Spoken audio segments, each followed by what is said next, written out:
Yeah, we always get excited whenever we have something new to put out.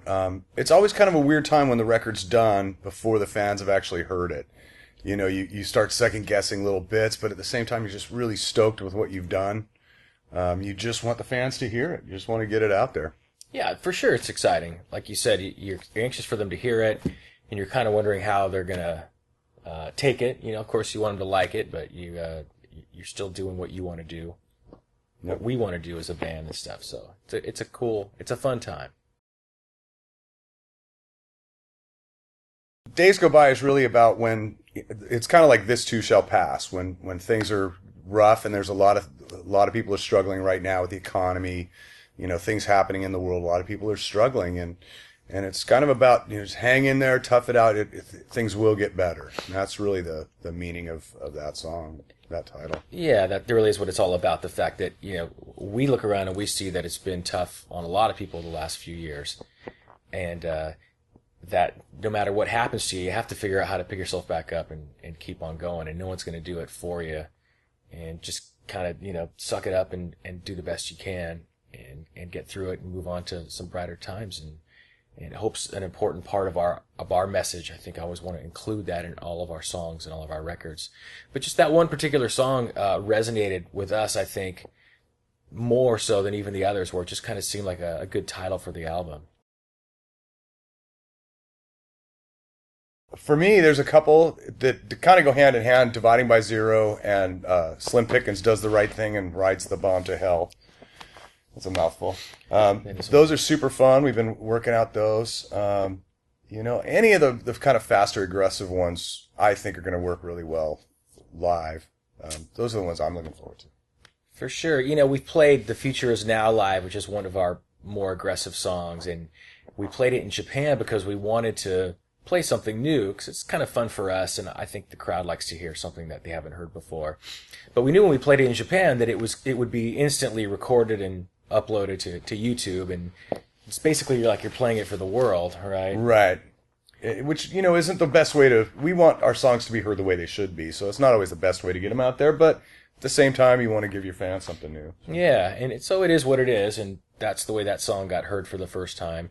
And it's been cool. We've gotten a really good response from the fans out there, and that's great. And there's another song, like Secrets from the Underground is another song on the record that we're excited about. That's kind of one of the more punk kind of tunes. And the really, like, the aggressive punk stuff is a lot of times the really fun stuff to play because it's so energetic and the crowd really kind of gets going on it and stuff. And that's why we still love playing songs like The Kids Aren't All Right, because it goes over really well still. Better looking. Way better looking. Better shape.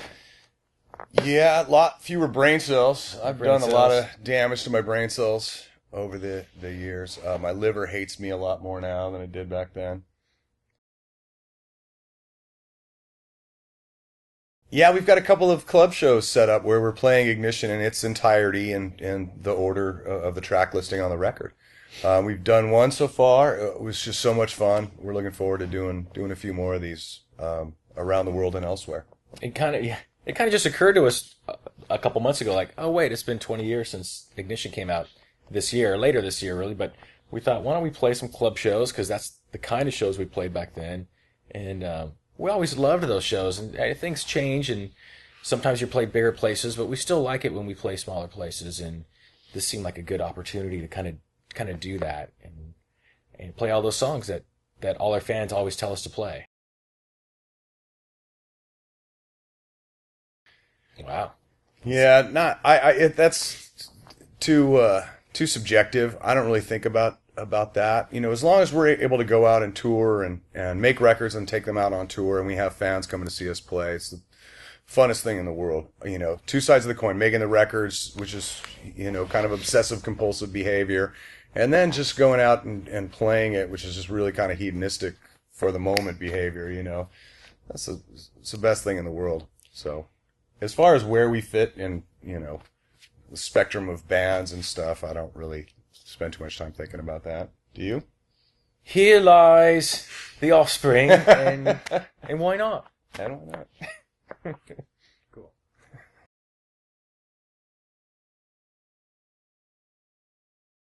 I love this question. That's good. Yes, it does make us absolutely more punk. That we don't care about the rules of punk rock. We're so punk, we're not punk at all. That's right. That's how punk we are. How much more punk can you get than not being punk at all? I don't know. None more. None more punk. None more punk. Yeah. It's so funny to hear these arguments, and you go on some websites and you'll see threads where people are arguing what is and what isn't punk, and it's just so funny to me that Well, it's pointless to argue. Absolutely. Of course, and it's been going on ever since we first started the band, and so that's why we're laughing. We just laugh at the whole idea of trying to be punk or whatever. We try to be ourselves, and we like the kind of music that we like, and sometimes it's punk and sometimes it's not. But that's just who we are. So I don't think of us necessarily as a punk band. Well, I don't know. Maybe we are. Are we? We are definitely a band that came from that scene. We loved punk rock music. That's what kind of changed our lives, and we still hold that in our hearts, first and foremost, but we like other stuff too, so. And when we first started, I think most people would say, well, yeah, definitely they're a punk band for the kind of music that we made and stuff. And then there was a certain point where, because a lot of people had bought our record, it was like, well, you can't be punk anymore because you can't be a successful band and be a punk band. And I actually kind of bought into that. I said, well, okay, that's fine. We can be a rock band, but the longer we go on with it, and it's really about the spirit that we have as a band. And so when I look at it that way, I'm like, well, fuck yeah, we're a punk band. That's who we are. That's where we came from. And fuck you. In your face. Yeah.